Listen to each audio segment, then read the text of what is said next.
আধুনিক বিশ্বের শক্তিশালী যন্ত্রপাতির রহস্য সম্পর্কে যদি আপনি না জানেন তাহলে এই ভিডিওটি আপনার জন্য। চীনাবাদাম তোলার আধুনিক হারভেস্টার। এটি মূলত আমেরিকার জন ডিয়ার কোম্পানির তৈরি একটি অত্যাধুনিক চীনাবাদাম হারভেস্টার। এর শক্তি অবিশ্বাস্য। এটি মাটির নিচ থেকে চীনাবাদাম উপড়ে ফেলে, মাটি ঝেড়ে পরিষ্কার করে এবং সরাসরি স্টোরেজ ট্যাঙ্কে জমা করে। যেখানে শত শত শ্রমিকের কয়েকদিন লাগত, এই মেশিনটি মাত্র কয়েক ঘন্টায় একরের পর একর জমি পরিষ্কার করে ফেলে।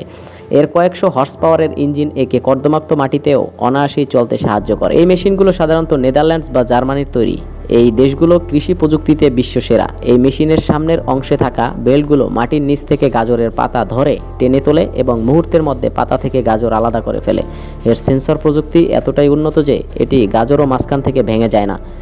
এটি মূলত বড় বাণিজ্যিক খামারের জন্য তৈরি, যেখানে প্রতিদিন কয়েক টন সবজি বাজারজাত করা হয়। এটি মূলত আমেরিকার বিগ বাট বা এই জাতীয় উচ্চ ক্ষমতা সম্পন্ন ট্রাক্টর। এর চাকাগুলো দেখুন, মাটির উপর চাপ কমাতে এবং ঘর্ষণ বাড়াতে এতে ডুয়াল টাওয়ার ব্যবহার করা হয়। এটি এক টানে কয়েকশো ফুট চওড়া জমি চাষ করতে পারে। এর ইঞ্জিনের গর্জন শুনলে মনে হবে যেন কোনো যুদ্ধ বিমান চলছে। এটি মূলত বিশাল সমতল ভূমিতে চাষাবাদের জন্য ডিজাইন করা হয়েছে। এই যে মেশিনটি দেখছেন, এটা মূলত কানাডা বা স্ক্যান্ডিনেভিয়া দেশগুলোর বনায়ন ও উদ্যান তত্ত্বের জন্য তৈরি। এর বিশেষত্ব হলো এর বিশেষ হাতগুলো গাছের মগডাল পর্যন্ত পৌঁছাতে পারে এবং নিখুঁতভাবে ডালপালা ছেটে দেয়। এটি ইলেকট্রো হাইড্রোলিক শক্তিতে চলে, যার ফলে এর নড়াচড়া হয় অত্যন্ত মসৃণ এবং কঠিন। এটি বাগান পরিষ্কার রাখা এবং বিদ্যুৎ লাইনে ধারের গাছ কাটতে ব্যাপকভাবে সহায়তা করে। আপনারা যে মেশিনটি দেখতে পাচ্ছেন, এটি সাধারণত ইতালি বা জাপানের প্রযুক্তিতে তৈরি। এর পেছনে থাকা ব্লেডগুলো মাটির ভেতরে ঢুকে মাটিকে গুঁড়ো করে ফেলে, যা বীজ বপনের জন্য উপযুক্ত। এর শক্তির উৎস হলো ট্রাক্টর পিটিও, যা সরাসরি ইঞ্জিন থেকে টর্ক সরবরাহ করে। এটি মাটির কঠিন স্তরকে নিমিষেই নরম করে ফেলে।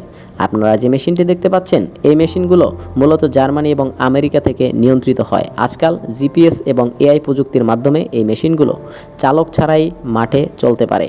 এই উন্নত যন্ত্রপাতিগুলোর কারণেই আজ বিশ্বের খাদ্যের অভাব মেটানো সম্ভব হয়েছে। মানুষের কায়িক পরিশ্রমকে শূন্য নামিয়ে এনে যান্ত্রিক শক্তিতে এবং অনন্য উচ্চতায় নিয়ে গেছে এই উদ্ভাবনগুলো। এই মেশিনগুলোর মধ্যে কোনটি আপনার সবচেয়ে বেশি শক্তিশালী মনে হয়েছে? জার্মানি ইঞ্জিনিয়ারিং নাকি আমেরিকার পাওয়ার? কমেন্টে অবশ্যই জানাবেন। ধন্যবাদ আমাদের সাথে থাকার জন্য এবং পেজটি কাইন্ডলি ফলো করে রাখুন। Thank you.